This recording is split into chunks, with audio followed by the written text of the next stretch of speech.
ওরে আসলে খুব পছন্দ করে বিয়ে করছিলাম, তো আমার মা তারে এক দেখায় পছন্দ করছে। আমিও খুব পছন্দ করে বিয়ে করছি, বলতে গেলে ভালোই লাগছিল। তার মা বলতেছে, দেখো তো বাবা আমার মোবাইলটা কি জানি হয়েছে।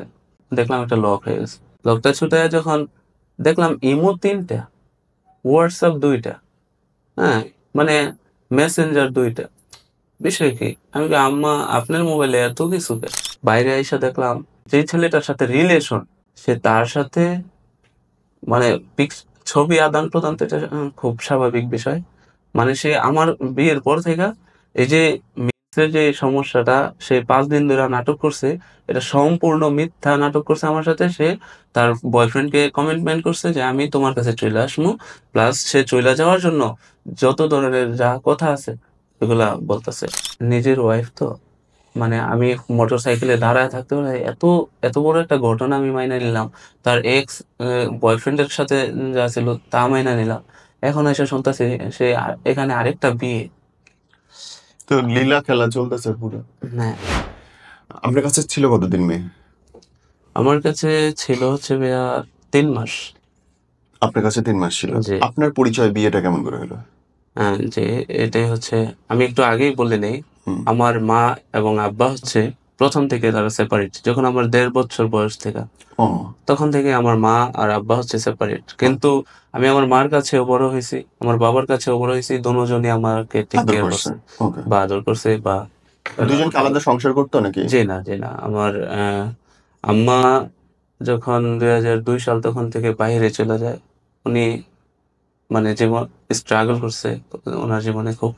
আমার আব্বা হচ্ছে কি একটু একটু আধ্যাত্মিক লাইনের মানুষ। উনি হুম। একটু মাজারে বা আচ্ছা ওই আচ্ছা লাইনে, আচ্ছা। মানে সাংসারিক কোনো লাইফ ক্রিয়েট করেন আর ওকে, কি। উনি সন্ন্যাসী টাইপের অনেকটা। সন্ন্যাসী টাইপের এরকম একটা। জি। কিন্তু উনি সবসময় এরকমই চলাফেরা করছে। তো বিষয়টা হচ্ছে আমার মা হচ্ছে সে 2012 সাল থেকে আমাকে বিয়ে করাবে, কারণ আমি একটাই ছেলে, আমার কোনো হুম ভাই বোন কেউ নেই। হুম। আমি একটাই ছেলে। তো আলহামদুলিল্লাহ, আমার মা যতটুকু করছে, আমার বাবার বাড়ি মিলে আলহামদুলিল্লাহ আমি শুকরিয়া আল্লাহর কাছে। কিন্তু 2012 সাল থেকে বিয়ে করাবে করাবে আমি করিনি। হুম তো হঠাৎ করে 2022-এর মধ্যে উনি আসে, হুম। ছুটিতে আসে। তো আসার পর উনি খুব কান্নাকাটি আমাকে বিয়ে করাবে, কিন্তু আসলে আমি একা বড় হয়েছি তো, লাইফে এরকম কোনো জায়গায় বা কোথাও যে মানে এরকম কোনো কিছু করতে পারি না যে আমি নিজেরে গুছায় নিতে পারি নাই। এজন্য আমি বিয়েটা আসলে করার কোনো ইচ্ছে ছিল না। তো আমার মা সবাইকে ধরে একটু কান্নাকাটি যে বিয়ে করার জন্য রাজি করানোরে। তো আমার চাচিরা সবাই, আমার যারা মামিরা আছে সবাই একটু জোর দেয়া বলতেছে, কেন বিয়ে করো না? তোমার তো যথেষ্ট আছে, যা করছে তোমার বাপ মা তো করছে, তুমি আর কি করবা? তুমি হয়তো কাজ করবা, একটা যে কোনো একটা বিজনেস নিয়ে বসে তুমি চলতে পারবা। তো ঠিক আছে, মার কান্নাকাটি যে একটা নাতির মুখ টুখ দেখবে, এই হিসেব করে আমি বিয়েতে রাজি হই। রাজি হওয়ার পর হচ্ছে কি, আলহামদুলিল্লাহ, মানে ছেলে হিসেবে মহল্লার ভিতরে পাড়ার মধ্যে যতটুকু সম্মান নিয়ে থাকার দরকার অতটুকু বজায় চলাফেরা করছে। তো এর মধ্যে এই মেয়েটা হচ্ছে, আমি যাকে বিয়ে করি, এই মেয়েটা তার নানির বাড়িতে থাকে। হুম। গত 4 বছর সে নানির বাড়িতে থাকে। কোন এলাকার দিকে? এটা ঢাকার পাশে? জি, ঢাকার পাশে, আমাদের বাসা হচ্ছে নারায়ণগঞ্জে। ওকে। তো সে 4 বছর যাবৎ তার নানির বাড়িতে থাকে। তার যে আগে বিয়ে হয়েছে কেউ জানতো না, আমরাও কেউ জানতাম না। তো ওর নানিটা হচ্ছে মানে ছেলে হিসাবে আমাকে খুব, মানে সবাই যেহেতু ভালো জানে, ওর নানি প্রায় সময় আসতো যে আমার নাতিনটা, আমার মাকে বলতো যে আমার নাতিনটা তোর ছেলের বউ হিসেবে নিয়ে আয়, আমার নাতিনটা অনেক ভালো, এটা সেটা। তো আমার মা হঠাৎ করে একদিন দেখতে যায়। যাওয়ার পর দেখলো যে না, মাশাল্লাহ, ওনার নাতিনটা খুব দেখতে সুন্দর। কিন্তু আমার মার পছন্দ ছিল না। ওর নানি হচ্ছে একটু আহ, টাকা পয়সা সুদ খায় আর কি, যেটাকে হ্যাঁ। বলে টাকা ওকে। পয়সা সুদে দেয়। তার নানির কাছে অনেক মানুষের আনাগোনা, বা তার নানি অনেক মানুষের সাথে পরিচয়, অনেক মানুষ ধরছে, কিন্তু আমরা রিজেক্ট করে দিয়েছি যে না, এখানে বিয়ে করবো না। তার নানির প্রথম থেকে ব্যাকগ্রাউন্ড ভালো না। হুম তো ঠিক আছে, সবাই বলতেছে যে না, মেয়েটা তো ভালো, এখানে চলাফেরা ভালো। তো হঠাৎ করে দেখা গেছে বিয়ে শাদী করবো যখন, একটু আমি নিজেই একটু ইনকোয়ারি করলাম বা খোঁজ খবর নিলাম। হঠাৎ করে শুনলাম যে আমাদের এই মহল্লার একটা ছেলে, তার একটা ছদ্মনাম বলি আমি, কারণ এখনো ছেলেটা বিয়ে করেনি, হুম। তার সাথে তার রিলেশন। ধরে ছেলেটার নাম ফারাবি। হুম তো আমি একটা খোঁজ দিলাম তার একটা ফ্রেন্ডের কাছ থেকে যে ওর তো ওর সাথে রিলেশন। হুম বলতেছে না ভাইয়া ওটা তো জানুয়ারি পর্যন্ত ছিল, জানুয়ারির পর থেকে জানুয়ারির 3 তারিখ থেকে তাদের ব্রেকআপ হয়েছে। আচ্ছা। আচ্ছা, তো ঠিক আছে, ব্রেকআপ হয়েছে। তো হঠাৎ করে আমি আরেকজনের কাছ থেকে শুনলাম না, ব্রেকআপ হয় নাই, কথাবার্তা মাঝে মধ্যে চলে, এখন তার ফ্রেন্ডের মতো আছে, হুম কিন্তু ওইভাবে ব্রেকআপ হয় নাই। তো পরে আমি আর ওটা নিয়ে কোনো আগ্রহ নাই আমার, আমি আলাদা করে মেয়ে দেখতেছি, আমার জন্য মেয়ে দেখতেছে। তো এক পর্যায়ে যে 2টা মেয়ের সাথে আমাদের মানে কথাবার্তা, প্রাথমিক কথাটা। প্রাথমিক কথাবার্তা হচ্ছে। একটা মেয়ে মাশাল্লাহ বাড়ির পাশেই, আরেকটা মেয়েও বাড়ির পাশেই কিন্তু একটু দূরে। তো ওটা খুব প্রভাবশালী একটা ফ্যামিলির মেয়ে। তো ওরা বলতেছে দেখো সাইফুল, যদি তুমি আমার ভাস্তিকে বিয়ে করো তাহলে বাস, বিয়ের পর আনুষ্ঠানিকভাবে আমরা ইয়ে করবো, কিন্তু বিয়ে করার আগ পর্যন্ত একটু বললো না, কারণ দেখা যাচ্ছে আমাদের যে ওয়েট তোমাদের সাথে আমরা বিয়ের প্রস্তাব দিছি এটা জানলে সবাই এটা অ্যাকসেপ্ট করবে। হুম তো আমি ভাবলাম ঠিক আছে। তো এরকম হঠাৎ করে কি হলো, আমি যে মেয়েটাকে বিয়ে করছি তার উকিল না, মানে তার মার বিয়েতে যে উকিল হয়েছে, সে একদিন ভোরবেলায়, আমি আমাদের যেহেতু গ্রামে বাড়ি, আমরা দুধ আনতে যাই, যাদের বাসায় গরু পালে তাদের কাছ থেকে দুধ আনতে যাই। তো আমি দুধ নিয়ে আসতেছি, তো ওর নানা বলতেছে সাইফুল, তুমি তো, তোমাকে তো সবাই চিনে বা ছেলে হিসাবে আমরা জানি, ভালো জানি। তো আমার নাতিনটা তোমার কাছে বিয়ে দেওয়ার জন্য অনেকগুলা মানুষ নাকি ওর নানি পাঠাইছে।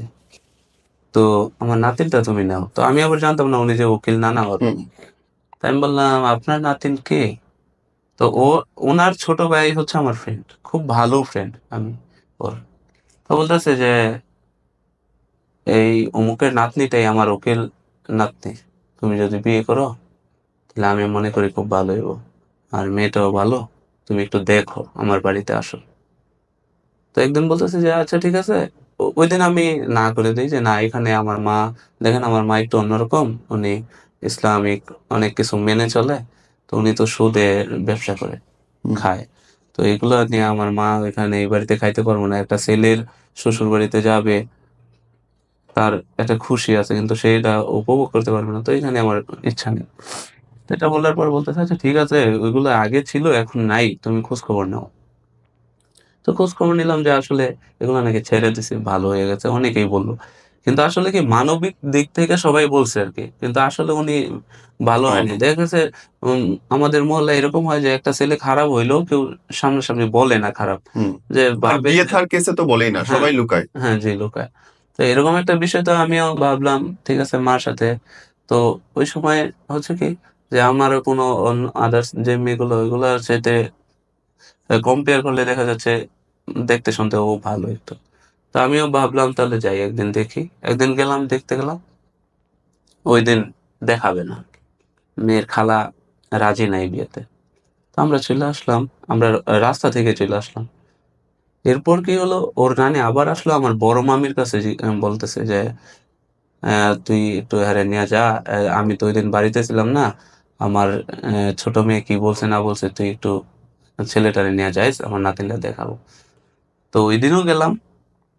যাওয়ার পরে ওই যে আমাকে যে বলছে তার উকিল নানা দেখতে, আমি প্রথমে ভাবলাম যে তো ওনাকে আমিও সম্মান করি, আর ওরও উকিল নানা, সে তো, আমি যদি ওদের আত্মীয় স্বজনকে সাথে নিয়ে যাই তাহলে হয়তো ওকে, সম্পর্কটা। আপনি কথা আগান যে ধরেন দেখা হইলো, বিয়েও হইলো, তারপর থেকে আগান। না, এরপর হচ্ছে কি ভাই, একটু এখানে একটু কথা আছে। এর ওনাকে নিয়ে যাব, এর মাঝে মেয়ের খালাটা আবারও আমাদেরকে না করে দিল, প্লাস দরজা থেকে তাড়িয়ে দিল, যে না এখানে বিয়ে আমরা দিব না। হুম মেয়ের খালা। তো আসলে কেন দিবে না এটা আমরা ডিফাইন করতে পারতেছি না। প্রশ্ন করলে আমার পছন্দ না, কিন্তু মেয়ের নানি, মেয়ের মা, মেয়ের বাবা আমার সাথে ভিডিও কলে কথা বলতেছে, বাবা এটা সেটা, ঠিক আছে, কিন্তু মেয়ের খালা রাজি না। আচ্ছা ঠিক আছে। এরপরে এক পর্যায়ে যাই হোক আমাদের বিয়ে, ওই যে 2টা মেয়ে দেখছি ওইখানে একটা ফাইনাল ডিসিশন যে আমরা এটা বিয়ে করব। তো এর ভিতরে কি হয়েছে, আমার মার জানুয়ারি ফেব্রুয়ারি মার্চের 17 তারিখে ফ্লাইট এসে পড়ছে। আমরা 15 তারিখে মানে ডিসিশন নিছি যে একটা মেয়ে বিয়ে করব। আমার মা খুব কান্নাকাটি করে। তো কান্নাকাটি করে যখন আমি বিয়ে করব, আমার ফ্রেন্ডকে পাঠাইছে হুম। ওই লোকটার তার ও আইসা এমন ভাবে বলতেছে যে আমি তোরা রিকোয়েস্ট করতেছি, বিয়ে হয় নাই, মানুষ চলন দেখে ওইটা যা, ওইটা তোরা ডিসাইড করছো, ওইটা বাদ দে, এখানে বিয়ে কর, তোর যা লাগে আমি এটা দেখতাছি, তোর কি লাগবে। আচ্ছা কি লাগবো এরকম তো কোনো বিষয় না, আমাদের তো কোনো টাকা পয়সা লাগবে না, এরকম কোনো কন্ডিশন নাই। ঠিক আছে, আমার মার একটাই শখ, 200 মানুষের চলন দেবে। ঠিক আছে, 200 মানুষের চলন দিবে। ওই মেয়েটার একটা ভাবি ছিল, ওই ভাবিটা পর্যন্ত আমার মার হাতে পায়ে ধরছে যে এই মেয়েটা বিয়ে করান। এখন 17 তারিখে ফ্লাইট, 16 তারিখে সকাল থেকে তারা আমাদের বাড়ির থেকে আর যাইতেছে না, 2-3 জন আসতেছে বিয়ে করান, নয়তো মেয়ে মারা যাইব, মেয়ে আর মন থেকে ভালোবেসে ফেলছে। মেয়ে কেমনে মন থেকে ভালো আচ্ছা, হইলো? দেখাই তো হইলো না, হ্যাঁ, কথাই তো হইলো না। না এর ভিতরে একদিন রাত্রে ওই যে আমার ফ্রেন্ডের বাড়িতে গেছি, হুম। ওর বড় ভাই নিয়ে আসছে, দেখাশোনা হয়েছে। হুম। দেখাশোনা হওয়ার পরে তার ভাবি একটু দেখাশোনা করাই দিয়েছে, এর ভিতরে মেয়েটা আমার সাথে নাম্বার নিছে। হুম। তো মেয়েটার সাথে আমি কথা বলছি যে তো আমাকে তোমার ভালো লাগে কিনা, যেহেতু বিয়ের একটা কথা হইতাছে। মেয়েটা বলছে ঠিক আছে, আপনার আমার ভালো লাগে, আমিও আপনার পছন্দ করি। ঠিক আছে, তোমারে তো আমার মা পছন্দ করছে, বাস আমার এখানেই শেষ, আমারও তোমার খুব ভালো লাগছে। এরপর 16 তারিখে হচ্ছে কি আমার মা ইমার্জেন্সি যা চলে, 17 তারিখে চলে যাব, এদের সাথে কথা, আজকে বিয়ে পড়ায় রাখবে, বিয়ে পড়ানোর পরে কিছুদিন পরে উঠায় আনবে। আমি চলে গেলেও আমার ছেলে তার আত্মীয় স্বজন বাবার নিয়ে সবাই উঠায় নিয়ে আসবে। হুম। তারপর 16 তারিখে আমাদের বিয়ে হয়ে যায়। 16 তারিখে বিয়ে হয়, তার 18 বছর পূর্ণ হতে 3 মাস বাকি ছিল। ওকে। স্কুল সার্টিফিকেটে প্লাস ওর, এই জন্য শিশু বিয়েটা এলাও না দেখা, রেজিস্ট্রেশনটা হয় হ্যাঁ, পরে। যেই বলতেছে যে ওকে, কাজী সব বলতেছে যে 3 মাস পর এদের রেজিস্ট্রেশন হবে, এরা পারিবারিক ভাবে বিয়ে হয়ে সম্পন্ন হয়ে যায়। হুম। তারপরে বিয়ে পড়াইছে। তো ওই দিন যেহেতু 17 তারিখে আমার মা চলে যাবে, 16 তারিখে তাকে আমাদের ঘরে নিয়ে আসছে, সাংসারিক চাবি চুবি যা আছে সবকিছু বুঝাই দেওয়ার জন্য। তো ওই দিন মার সাথেই ছিল।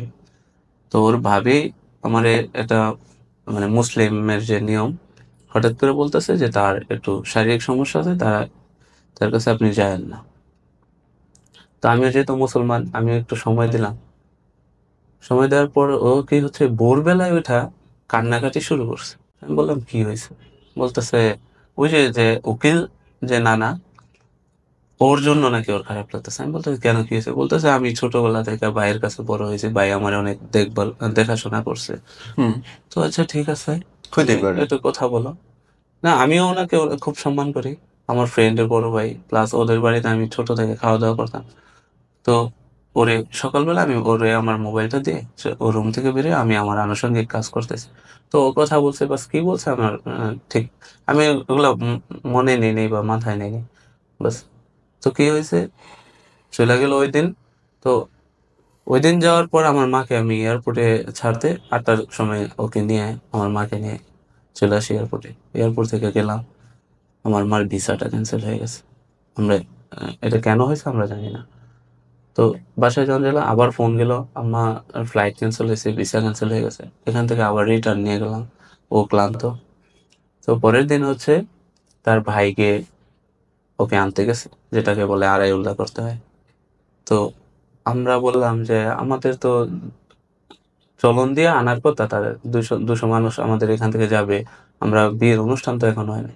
ওর নানি বলতেছে যে না ঠিক আছে, আড়াই উল্লাহটা হোক, হইলে নিয়ে আসো। তো আড়াইউল্লাহ ঠিক আছে, আড়াইউল্লাহ ওর নানি একটু পরে এসে বলতেছে আড়াইউল্লাহ দিয়ে কি করবি, শুধু শুধু খরচ, তোর মার ভিসা ক্যান্সেল হয়ে গেছে, ফ্লাইট মিস হয়েছে, টাকা টুকা নষ্ট হয়েছে, তো এরকম করার দরকার নেই, আড়াইউল্লাহ দেওয়ার দরকার নেই। তো ওর ভাইয়ের সাথে ও চলে গেল, আমি ওর সাথে গিয়ে ওরে দিয়ে আসলাম। দিয়ে আসলাম, 2 দিন গেল। 2 দিন পর আমি গেলাম নিয়ে আসতে। আমি জাস্ট নিয়ে আসতে গেছি, মা বলতেছে যেহেতু আমার ভিসা ক্যান্সেল হয়ে গেছে, আমি কিছুদিন বাড়িতে আছি, তো বউ নিয়ে আয়, এখানে থাকুক, তো অনুষ্ঠান পরে করা যায়। কিছুদিন পর ওরে নিয়ে আসছি, 2 দিন পর নিয়ে আসছি, 2 দিন পর নিয়ে আসার পর ওর মতি গতি মানে একটু অন্যরকম, ওর মন মানসিকতা একটু অন্যরকম। তো অন্যরকম কি সমস্যা, বলতেছে আমার এখানে থাকতে ভালো লাগে না, এখানে থাকলে ওর মেট্রিক পরীক্ষার 2 মাস বাকি। তো বলতেছে এখানে থাকলে আমার একটু সমস্যা। আচ্ছা সমস্যা কি, সমস্যা পড়ার সমস্যা, আচ্ছা ঠিক আছে তুমি চলে যাও। তো এর ভিতরে ওর যে আহ, শারীরিক সমস্যাটা ওইটা শেষ হয়নি। তো আমিও ওর কাছে যাই না যেহেতু মুসলিম হিসাবে। তো হঠাৎ করে ও চলে গেছে, ওরে আবার নিয়ে দিয়ে আসছি। দিয়ে সে 4 দিন পর ওকে আনতে গেছি, তো বলতেছে না আমার শারীরিক সমস্যা সারে নাই, এটা এখন আমি যাবো না। তো আমি বললাম যে কি ব্যাপার তোমার, কোনো সমস্যা থাকলে আমাকে বলো, এতদিন তো থাকে না তোমার, বিয়ের আগে বিয়ের দিন বলছে আজকে 5 দিন হয়ে গেছে, কি সমস্যা? বলতেছে না এটা আমার আছে, সমস্যা আছে। তো আচ্ছা ঠিক আছে নিয়ে আসছি, কিন্তু ও এখানে থাকতেই চায় না। যেদিন নিয়ে আসছে 4 দিন পর সকালবেলায় ওর বোন রে আমাকে না জানায় ফোন দিছে, আসছে ও লুকায় বইগুলো দিয়ে দিছে, মানে আমি যাই নিয়ে আসছি বইগুলো সহ, যাতে ও এখানে পড়তে পারে, একা থাকবে পড়বে, বাস ও পরীক্ষা দেবে। ও বইগুলা ওর বোনকে মানে দিয়ে আগেই পাঠাই দিছে। তো অনেক জ্ঞান জ্ঞান করতেছে, বলতেছে আমি চলে যাবো, এখানে থাকবো না, থাকবো না, কেন থাকবো না? ও কিছু আমি বুঝতেছি না। পরে গেল, পরে ওর দাদা এসে আবার নিয়ে গেল। নিয়ে যাওয়ার পর ও ওইখানে থাকলে খুব হাসি খুশি, ওইখানে থাকলে খুব ভালো, সারাদিনে আমার সাথে একবার যোগাযোগ করে তো করে না, এরকম। আসলে আমি এই বিষয়টা বুঝতেছি না। তো হঠাৎ করে 6-7 দিন পর আমি হঠাৎ করে তার যে আমার যে ফ্রেন্ড, তার উকিল নানার যে ছোট ভাই, তার বাসায় যাই আমি আর আমার এক ফ্রেন্ড। যাওয়ার পর হচ্ছে তার মা বলতেছে দেখো তো বাবা আমার মোবাইলটা কি জানি হয়েছে। তো ঠিক আছে, দেখলাম একটা লক হয়ে গেছে। আমি ওই লকটা ছুটাই দিলাম। লকটা ছুটাই যখন দেখলাম ইমো 3টা, হোয়াটসঅ্যাপ 2টা, হ্যাঁ, মানে মেসেঞ্জার 2টা। বিষয় কি? আমি কি আম্মা আপনার মোবাইলে এত কিছু কে?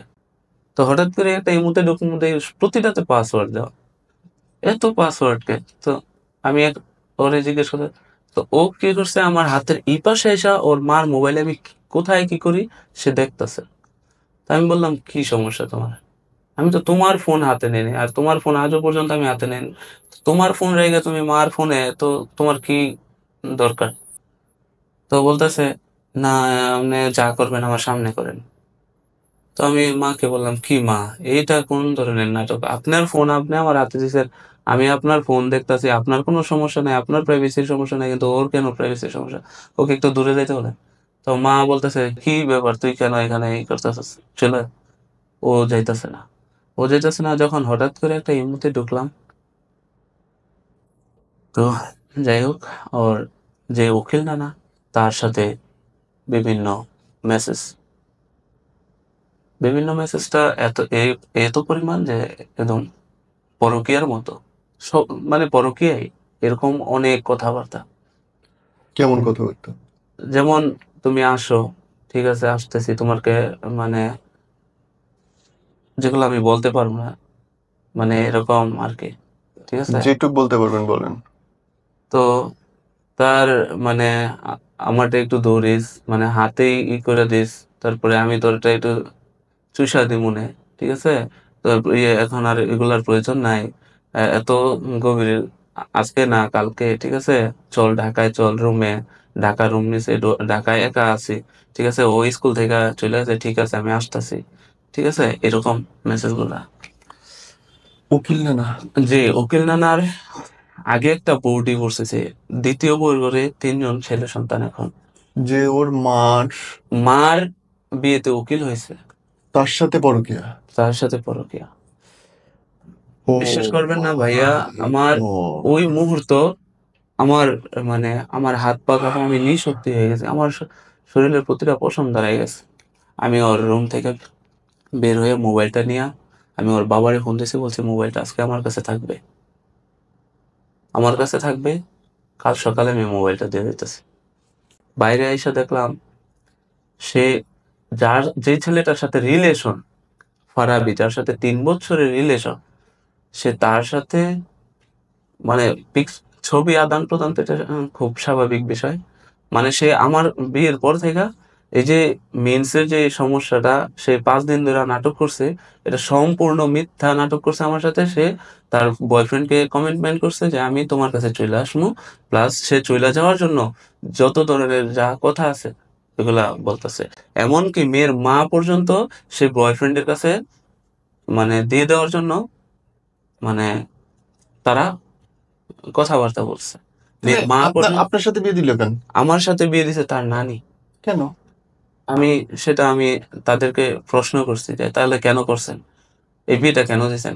তার নানি বলে এরকম থাকে, এগুলো এক সময় থাকে। তো আমি ওই দিন ফোন নিয়ে চলে আসি। নিয়ে আসার পর আমি ওইগুলার আমার নিজের ফোন থেকে ওর ফোনে একটা চ্যাট গুলা উপরে উঠাইতেছে আর ভিডিও করতেছে। এর ভিতরে কি হলো, হঠাৎ করে দেখলাম ইমোটা ডিএক্টিভ, মানে ভ্যানিশ হয়ে গেল। মানে ওর যে ফোন, ওর ফোনে ও লগ ইন করা ছিল, ওইখান থেকে ইমো অ্যাকাউন্টে ডিএক্টিভেট করে দিছে। করার পর যতটুকু প্রমাণ আমার কাছে আছে অতটুকুই মার্শাল্লাহ এনাফ। এরপর আমি তার মার কাছে গেলাম যে এরকম এরকম। উনি বিশ্বাস করে না। উনি আমার সাথে আহ, মানে ডিফাইন করতেছে, এটার প্রমাণ চায়। আমি বলতেছি দেখেন, আমি তো তার বিয়ে করছি। এখন আপনারা ডিসিশন নেবেন। আগে যদি আমার কাছে ছাড়াছাড়ি করাই ফেলেন তাহলে ডিসিশন নেন যে প্রমাণ চান, কিন্তু নয়তো আপনারা তাকে শাসন করেন। কেন এরকম করলো, আমাকে কেন ঠকাইলো? ওরা এটা না করে ওটা, এরা আমার সাথে ডিফাইন করতেছে যে না ওরা প্রমাণ চায়। তখন আমি বললাম ঠিক আছে, আমি প্রমাণ দেব। প্রথম দিন রাত্রে আমি ওই ছেলের ভাই, মানে আমার যে ফ্রেন্ডকে নিয়ে আমি সমস্ত কিছু দেখালাম, দেখ তোর ভাইয়ের সাথে তার এই ধরনের সম্পর্ক। তো আরো যেগুলো আছিল ওইগুলো আমি নিতে পারি না, ওই ইমোটা ডিঅ্যাক্টিভ করে দিছে, একটি ব্যানিশ করে দিছে। তো এরকম এরকম সম্পর্ক। তোর ভাই বলতেছে দাঁড়া আমি একটু দেখতেছি। তো আমি মহল্লায় গেলাম। মহল্লায় যাওয়ার উদ্দেশ্য হলো তারা আমার এই কথাটা বিশ্বাসই করতেছে না, প্লাস আমার উপরে এটার ব্লেমটা আমার উপর দিতেছে যে তাদের মেয়ে আমি নিতে চাই না, তাদের মেয়ের উপর আমি মিথ্যা অপবাদ দিতেছি। এরকম মানে খুব বাজে ভাবে ব্যবহার করতেছে আমার কাছে। এক পর্যায়ে আমি আমার ফ্রেন্ডকে নিয়ে গেলাম যে এরা পাড়ায় একটু প্রভাবশালী, তাদের কাছে। এখন ওরা বলতেছে আমার 2 লক্ষ টাকা কাবিনের বিয়ে হয়েছে, 2 লক্ষ টাকা দিতেই হইব। ঠিক আছে, এর সাথে 50,000 টাকা দিতাম তাইলে এটার বিচার হবে, নয়তো এটার বিচার হবে না। আমি মানসিক ভাবে খুব ভেঙে গেলাম ওই দিন। আমি রাত্রে সারা রাত্র ঘুমাই নাই। আমি আমার জীবনের ফার্স্ট টাইম আমার প্রেসার লো, আমাকে স্যালাইন দিল। সারা রাত্র স্যালাইন নিলাম। 1 সপ্তাহ পর্যন্ত আমার মা খুব কান্নাকাটি, আমি খুব কান্নাকাটি। আসলে যত কিছুই হোক তাকে আমি পছন্দ করে বিয়ে করছি। তারপরে আমি তাকে হঠাৎ করে ডিসিশন নিলাম না, তাকে নিয়ে আসি। তাকে নিয়ে আসলাম। নিয়ে আসার কেন? পর যে মেয়েটা অন্য 2টা পুরুষের সঙ্গে একসঙ্গে শারীরিক মানসিক সম্পর্ক রাখতেছে, তার নানার সাথে তার দৈহিক সম্পর্ক, তার বয়ফ্রেন্ড আছে একই সাথে, যার সঙ্গে সে ভেগে যাওয়ার সিদ্ধান্ত নিয়েছে সেটা তো, আপনার সাথে বৈবাহিক সম্পর্ক থাকা অবস্থায়, সেই মেয়েটাকে আপনি আনার সিদ্ধান্ত কেমনে নেন? আচ্ছা, এর এর ভিতরে হচ্ছে তার একটা কারণ আছে। আমার মা তাকে পছন্দ করে আনার কারণে তাকে শখ করেই 3 ভরির মতো স্বর্ণ অলংকার পরাই দিছে। হুম। এই অলংকারগুলো নিয়ে সে তার বাপের বাড়িতে গেছে। হুম। তো এখন তার মা যে ব্লেমটা আমার উপরে দিতেছে যে আমি মিথ্যা অপবাদ দিতেছি, তাহলে এই অলংকারগুলো আমরা ফেরত পাবো না। হুম। দ্বিতীয়ত এই 2 লক্ষ টাকা আরো ক্যাশ আমাদের দিতে হবে কাবিন। হুম। তো আমি ওই সময় এই ডিসিশনটা না নিলে আমার এই অলংকারগুলো আমি ব্যাক পাচ্ছি না। ওকে। তারপর আমি তাকে নিয়ে আসলাম, আমার অলংকারগুলো আমি তার কাছে খোলায় নিলাম। কারণ যেহেতু ও ভাইগা যাওয়ার চিন্তা ভাবনা করতেছে, আমার কথা হচ্ছে যে পরকীয়াটা যেটা তার সাথে ছিল বা আছে কি, সেটা তো ভিন্ন বিষয়। সেটা না হয় সে আমার কাছে ধরা পড়ছে, হয়তো তাকে শাসন করা যাবে। কিন্তু ভাইগা যাওয়ার যে বিষয়টা, 3 বছর রিলেশন, যদি ভাইগা যায় তাহলে তো আমার অলংকারগুলো মিস হয়ে যাবে। হুম। তো আমি এই দিক বিবেচনা করে অলংকারগুলো খুইলা নিয়ে চলে যাই। এর ভিতরে আমাদের একটা জমি নিয়ে অংশীদার আছে যারা, ওরা আসতেছে। ওরা ওই আমাদের জমিটা নয়তো অন্য জায়গায় বিক্রি করে দেবে। তো আমরা চিন্তা করলাম তাহলে এটা কিনা যাক। এদিকে আমার মার ভিসা ক্যান্সেল হয়ে গেছে, টিকিট ক্যান্সেল হয়ে গেছে। এদিকে আমি সবেমাত্র বিয়ে করছি। তো আমার হচ্ছে যে জায়গাটা, ওই জায়গাটা নেয়ার কারণ হচ্ছে ওইটাতে আমরা মাটি দিয়ে ভরাট করছি। হুম। ভরাট করার পর ওইটা একটু দাম বেড়ে গেছে। এই মুহূর্তে আসছে এইখানে আমার 3 লক্ষ টাকার মাটি আমি বসছি। তো এদিকে ভিসা ক্যান্সেলে, তারপরে হচ্ছে আমার ক্ষতিগ্রস্ত হয়ে টোটাল মনে হয় আমরা হিউজ পরিমাণে একটা লসের মধ্যে চলে গেছি। এদিক দিয়ে মানসিক টেনশন, এদিকে আমাদের জমিটা নিতে অংশীদার আসছে। তো আমি ভাবলাম যে আচ্ছা ঠিক আছে, এই অলংকারগুলো যদি আমি বিক্রি করে এই জমিটা রাখি, জমিটা তো একটা সম্পত্তি, এটা আমাদের থাকবে। অলংকার তাকে, সে যে কর্মকাণ্ড করছে তারে পড়ায় রেখে আমার তো কোনো ফায়দা নেই। রিস্ক বরং, হ্যাঁ। হ্যাঁ, রিস্ক। তো আমি অলংকারগুলো বিক্রি করে ওই জমিটা রেজিস্ট্রি করে নিলাম, প্লাস সাথে কিছু টাকা বর্তে হয়েছে। এর ভিতরে তাদের মা, তাদের নানি আমার সাথে গ্যাঞ্জাম শুরু করে দিছে যে আমার নাতিনের শরীর থেকে অলংকার নিছে, সে স্বামী হিসাবে কেমন স্বামী, হ্যাঁ, তার গায়ে লাগে না, এটা না সেটা না, নানান ধরনের কথাবার্তা, সাংসারিক যে ঝামেলা।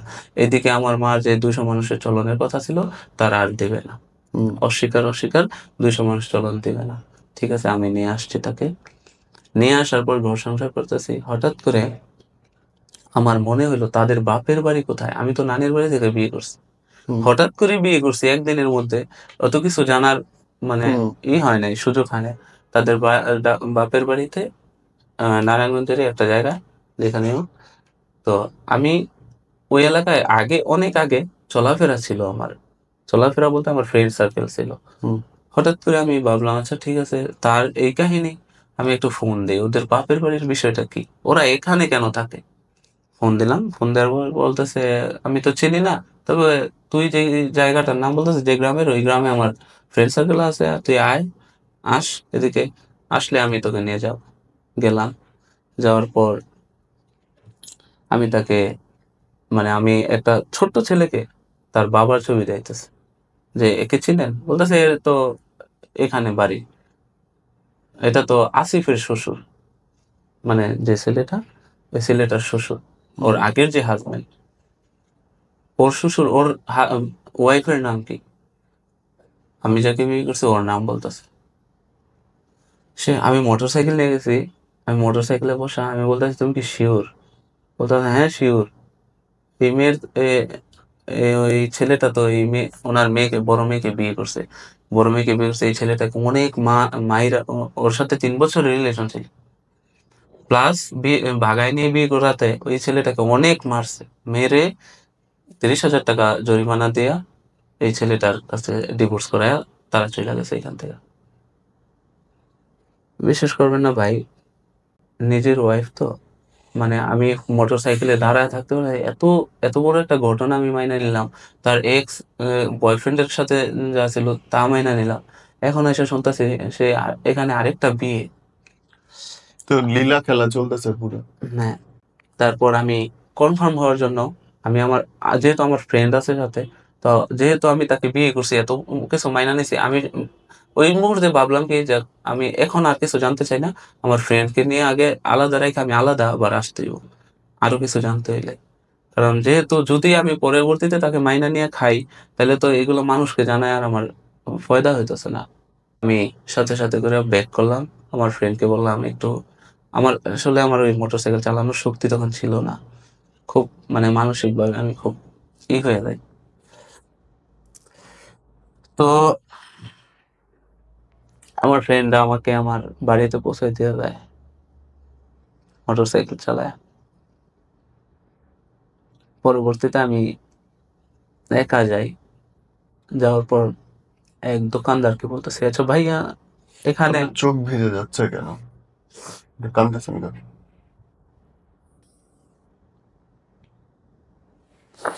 তো অ্যান্সারটা দেন আমার।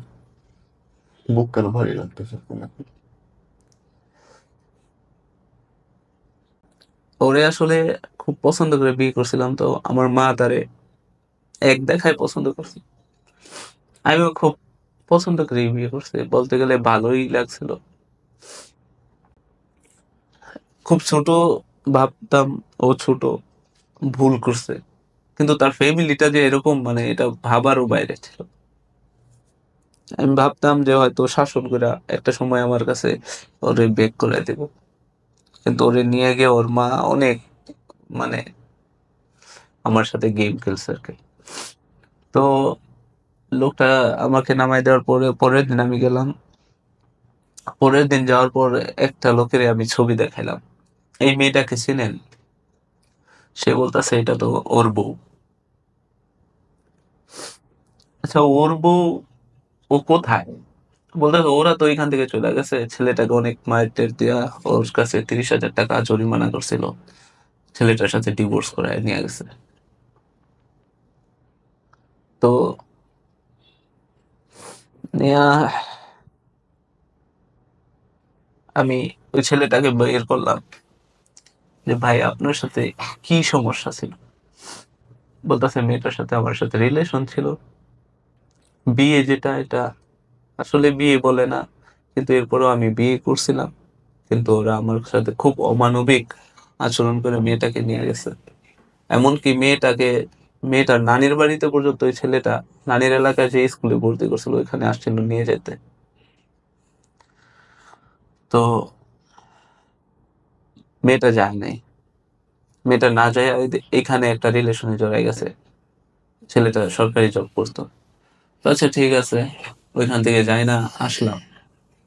আমার বিয়ের 2 মাস পরে কাহিনী, আমি জানছি 8 তারিখে। এই 8 তারিখে আমি একা, কারো কাছে বলিনি, আমি আমার ওয়াইফকে পর্যন্ত বলিনি আমি যে সব ওর আগের বিয়ের ব্যাপারে সবকিছু জানছি।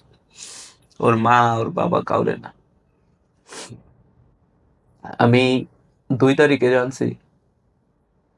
এরপর পুরো 1 মাস পর আমার বুক ভিতরে মানে একা একা আমি এগুলো নিয়ে খুব ভুগতেছিলাম যে একটা ওয়াইফ এত কিছু তার এর সাথে। মধ্যে কি আপনার ওয়াইফের সঙ্গে আপনার রিলেশন ভালো হয়েছে? হ্যাঁ, তার সাথে আমার রিলেশন ভালো হয়েছে, তার সাথে আমার রিলেশন ভালো সে হয়ে গেছে। মিশতেছে তখন আপনার হ্যাঁ, সাথে? কিন্তু সে আমার সাথে মিশতেছে ঠিকই, কিন্তু ওই যে তার বয়ফ্রেন্ড তার সাথে আবার লুকায় কথাও বলতেছে। আমি বাহ! আমি না করার পরে সে আমার কাছে স্বীকার করবে, সে কথাও বলতেছে এগুলো অন্যভাবে, মানে সে লুকায় লুকায় কথা বল। 1 মাস পর, 1 মাস 2 তারিখে জানছি, 1 মাস পর 8 তারিখে আমি ওরে বললাম আমার একটু না খুব খারাপ লাগতেছে আজকে, তোমার নিয়ে একটু ঘুরতে যাই, চলো।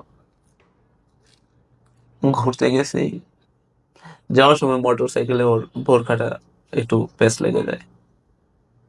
যখন প্যাঁচ লেগে যায় আমি ওরে রোডের মধ্যে নামায়া, মানে একটু ভয় কাজ করছিল যদি একটা কিছু হয়ে যেত, ক্ষতি হইতে পারতো। এরপরেও আমি আসলে ভিতরে ভিতরে মাফ করে দিয়েছিলাম, কিন্তু ভিতরটা আমার ভালো লাগতেছে না। আমি ওর মাফ করে দিয়েছি সবকিছুই। তারে আমি বুকে জড়ায় এটা কপালে একটা চুমু দিয়ে আবার মোটরে উঠায়া তারে আমি বোরকাটা একটু সামলাই দেয়া তারে নিয়ে ঘুরতে গেছি।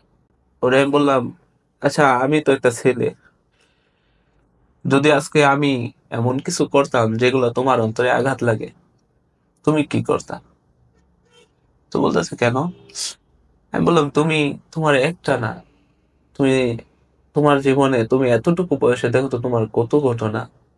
তুমি বাড়িতে যে কাজটা করছো এটা কি ভালো করছো?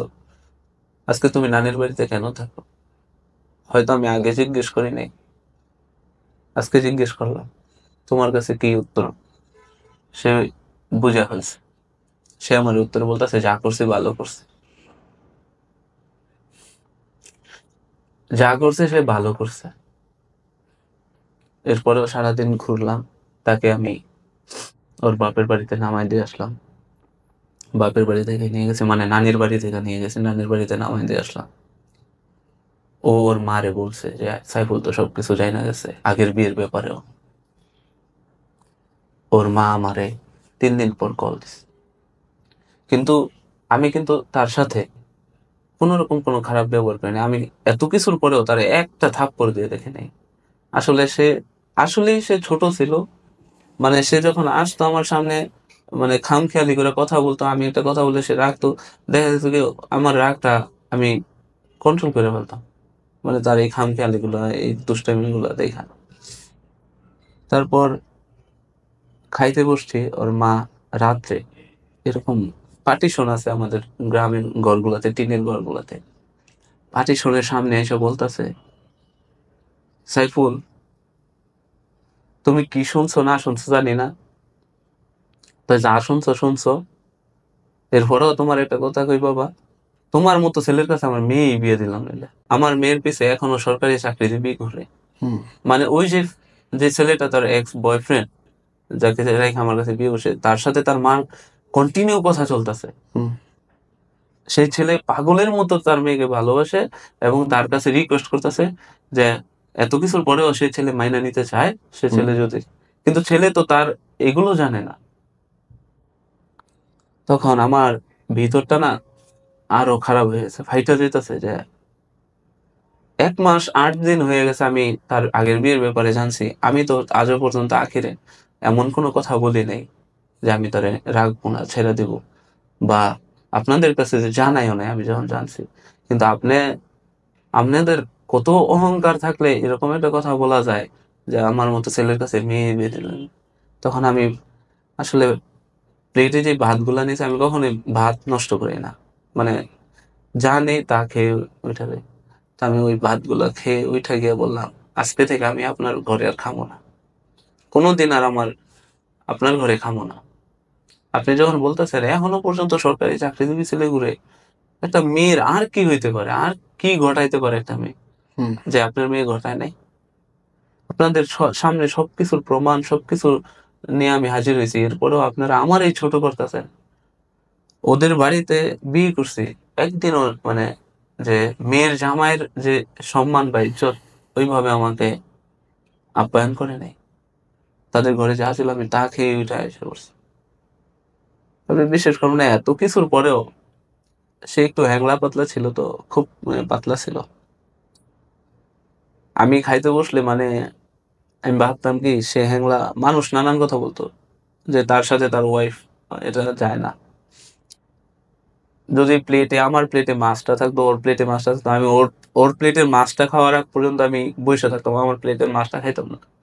মানে ভাতের সাথে আমি কি করতাম, লুকায়া বলতাম এটাই শেষ, এটাই শেষ, একটু খাও, যাতে একটু স্বাস্থ্যের পরিবর্তন হয়, যাতে ও একটু পরিবর্তন হয়। আসলে আমি তো জানতাম না ও কিন্তু একটার পর একটা মানসিক ভাবেই ও ক্ষতিগ্রস্ত হয়েছে। ও তো ভাবছি যে ও বাচ্চা, ও বুঝে না, কিন্তু ও ভুলগুলা করছে, কিন্তু তার মা মা বাপ এগুলা তো শাসন করবে, কিন্তু আমি এগুলো ভাইবা না তার মাফ করে দিতাম। না, আপনার মনে হয় যে দোষগুলো আসলে মেয়ে করে নাই, ওর ফ্যামিলি করেছে? তা এখনো তাই মনে হয়? দোষগুলা তো বাচ্চারা করবে, আমার যেটা মনে হয়। যে বাচ্চা জোর আলাপ করতে পারে আরেকজন নানার সাথে, শারীরিক সম্পর্ক করতে পারে আরো 2-3 জনের সঙ্গে, সে বাচ্চা। এখানে আমার ভুল হয়েছে, এগুলা এবং মাইনা এটা নিই। আপনি এখনো বলতেছেন যে সে বাচ্চা, আপনি তাকে ডিফেন্ড করার চেষ্টা করতেছেন। একটা মেয়ের জন্য 4টা স্বামী অলরেডি হয়ে গেল, এবং প্রত্যেকেই তার জন্য পাগল। মেয়েটা অনেক সুন্দরী। হ্যাঁ, মোটামুটি সুন্দরী। That's the problem. আপনি যে কাঁদতেছেন, আরো অনেকেই কাঁদতেছে, এই একই রিজন। হ্যাঁ, সুন্দর দেখলে চরিত্র এরপর কি আর ব্যাকগ্রাউন্ড কি কেউ খেয়াল করে না, এবং তারপর সবাই বাঁশ খায়। এরপরে হচ্ছে ভাইয়া, আমি বিদেশে টাকা জমা দেই আমার নিজের জন্য। আপনার বিবাহ ছিল কয় মাস? আমার টোটাল বিবাহ ছিল 3 মাস। তার মধ্যে 1.5 মাস শেষ, 1.5 মাস পরে হ্যাঁ, গিয়ে আপনি হচ্ছে বাইরে যাওয়ার জন্য টাকা হ্যাঁ, জমা দেন। বাইরে যাওয়ার জন্য। ডিভোর্সের কাহিনীটা আসেন, কেমন করে হলো? ডিভোর্সের কাহিনীটা এই বিয়েটাই। হুম। যখন আমি বললাম ওই যে প্লেট রাইখা চলে আসলাম, আর ভাত নিলাম না, খাইলাম না, আমি ভাবছি যে তার মেয়ে মা যে কথাগুলো বলছে আমারে, আমার মতো ছেলের কাছে মেয়ে বিয়ে দেবে না, এই কথাগুলোর জন্য হয়তো অনুতপ্ত হইব। হুম। কারণ আমি তো যদি তাকে ছাইড়ে দিতাম, আমি যখন শুনছি তখনই তার এটা নিয়ে ডিফেন্ড করতাম। আমি তো এগুলা নিয়ে ডিফেন্ড করি নাই। 1 মাস 8 দিন পর আমি তার এক বড় গার্জিয়ান ভাইয়ের কাছে বললাম যে ভাইজান, তারা এই সমস্ত ব্যবহার আমার সাথে করে, আজও আমার এই মেয়েটা তুই তুকারি করে, এরপরেও আমি তার ছোট হিসাবে ক্ষমা করে দিয়ে এইভাবে মাইনা নিছি। হুম। হ্যাঁ, আমি কারো কাছে বলিনি, আজকে আপনার কাছে বলতেছি। হুম। কিন্তু মেয়ের মা আমার এই সমস্ত কথা বলতেছে। এইটা বলা ওই লোকটার কাছে, এটা বলার কারণ হচ্ছে মেয়েটার নানি ওই লোকটার কাছে গেছে যে আমার নাতিনি নিতেছে না, হুম। আরে বল আমার নাতিনি নিতে। তখন ওই লোকটা আমার বলতেছে যে কেন নিতেছ না। তখন আপনি তাকে বললেন? হ্যাঁ, তখন আমি বললাম, তখন আমি একটা জিদ করলাম কি, যে দেখেন আজকে যদি আমি 2-4 লক্ষ টাকা মানে যৌতুক নিয়ে বিয়ে করতাম, তাহলে একটা মেয়ের মা, একটা মেয়ের ফ্যামিলি চিন্তা করছে, এতগুলো টাকা পয়সা নষ্ট করে তাকে বিয়ে দিছি, হ্যাঁ, তাকে যদি এখানে নিয়ে তাহলে আমাদের লস। কিন্তু আসলে তাদের লস, মান সম্মান যে লস হইতেছে, তারা ওই লসটা ই করে না। এরপরে আমি এটা ভেবে, আমি মেয়েটার, আমার যেহেতু ওইদিকে আমি আর্থিকভাবে একটু ক্ষতিগ্রস্ত হয়েছি, জমিটা রাখতে গিয়া, প্লাস মাটি ভরাট করে, প্লাস আমার মার ভিসা ক্যান্সেল হয়েছে, এদিকে আমার ভিসার জন্য টাকা জমা দিছি। তো আমি বললাম, ও আবার বলতেছে যে বাইরে যাইতে পারবে না, বাইরে যায় না। তাই আমি বলছি ঠিক আছে বাইরেও যাবো না, তুমি যেভাবে বলো বাইরে যাবো না, তবে তুমি একটু ভালো হয়ে চলো। এদিকে আমি ওরে বলতেছি চাইলে যদি আমি বাইরে না যাই, আমার কাছে এখন ব্যালেন্স নেই। আমি ওই লোকটার কাছে বললাম যে 1,000 মুরগি, মানে আমার যে ভরাট করছি, 1,000 মুরগি তোলার জন্য একটা ফার্মের ঘর দিয়ে দেন আমারে, শুধু ঘর। মুরগি টুরগি তুলে আমি ঘর করি, যদি পারি এক সময় আস্তে আস্তে আপনাদের টাকাটা দিয়ে দিব। মানে আমার টাকাটা চাওয়ার উদ্দেশ্য যাতে দেখি তারা আসলে কতটুকু নত হয়, প্লাস হচ্ছে যাতে যদি টাকাটা দেয় তাদের টাকাটা আমার ভাঙার কোনো প্রয়োজনই নেই, কিন্তু তারা সবসময় একটু নত থাকবে না, এতগুলো টাকা দিয়ে দিছি, যদি মেয়েটার ওইখান থেকে নিয়ে আসে তাহলে তো আমাদের সমস্যা, আমাদের লস। এটা মনে করে হয়তো মেয়েটারে ভাত খাওয়াইবো। কি করলো, মেয়েটার সাথে আমার কথা যোগাযোগ করতে দেয় না মেয়ের মা। হুম, নানান ধরনের ঝামেলা, নানান ধরনের কথা, তুমি আমার মেয়ের দোষ গুণ নিয়ে বেরাও, তুমি আমার মেয়ের দোষ বিশ্রাও, তাহলে তোমার লয়ে খাওয়ার চিন্তা থাকলে তো দোষ গুণ বিশ্রাইতে না। হুম। আচ্ছা, একটা ছেলে তার ওয়াইফের সমস্যাগুলো পাইতেছে, তার শাশুড়ির কাছে বলবে না তো পাড়া মানুষের প্রতিবেশীর কাছে কাছে বলবে না, বলবে? না, মানুষের আমি কাছে। এখন তাদের কাছে বললেও আমি এটা কেন বলি, হুম, তাহলে আমি কাদের কাছে বলবো? তারপর ওই ভাইয়ার কাছে সবকিছু বললাম, বলার পর ওই ভাইয়া বলতেছে ঠিক আছে আমি দেখতেছি। ওই ভাইয়া তাদেরকে প্রস্তাব দিল যে ছেলে 1,000 মুরগির একটা ঘর চায়, তোদের মেয়ে 200 মানুষ চলন দেওয়ার কথা, এখানেই তো তোরা সিটারি করছিস। তারপরে একটা বিয়ে লুকাইছস তোদের মেয়ে, তারপরে পরকীয়ায় ছেলের কাছে প্রমাণ সহ ধরা পড়ছে, এখানে তোদের মেয়ের সমস্যা। তো ছেলে তো অনেক কিছু ডিমান্ড করতে পারে, তোরা দে। ওরা দিবে না, দিবে না তো দিবে না, ওরা হঠাৎ করে তাদের আরেক আত্মীয় নিয়ে আমাকে বাল্য বিবাহ এবং শিশু নির্যাতনের একটা মামলা দায়ের করার জন্য থানায় চলে গেছে। হুম, তো থানায় চলে যায়, থানা থেকে যখন জানতে পারে যে ওরা বিয়ে দিছে, তখন ওদেরকেই উল্টা, মানে ওই অফিসারটা খুব ভালো ছিল, যে আপনারা বিয়ে দিছেন কেন, আবার এখন আসছেন কি ইস্যু করতে, হুম, এগুলার মানে কি? আর ছেলে এমনিতেই বিয়ে করে লাইছে, ভাগাই নিয়ে বিয়ে করছে না, তাহলে তাহলে ভাগাই নিয়ে বিয়ে করে নাই, তাহলে আপনারা কার মামলা দিবেন? আপনারা তো ফ্যামিলিগত ভাবে বিয়ে দিচ্ছেন, হুম, তাহলে আপনারা কেন বাল্য বিবাহ দিলেন? হুম, 3 মাসের আগে গেছে কাবিন উঠাইতে, ওদিকে কাবিন উঠে নাই, কারণ কাবিন তো রেজিস্ট্রেশন হয় নাই, হুম, এখনো 3 মাস ওভার হয় নাই।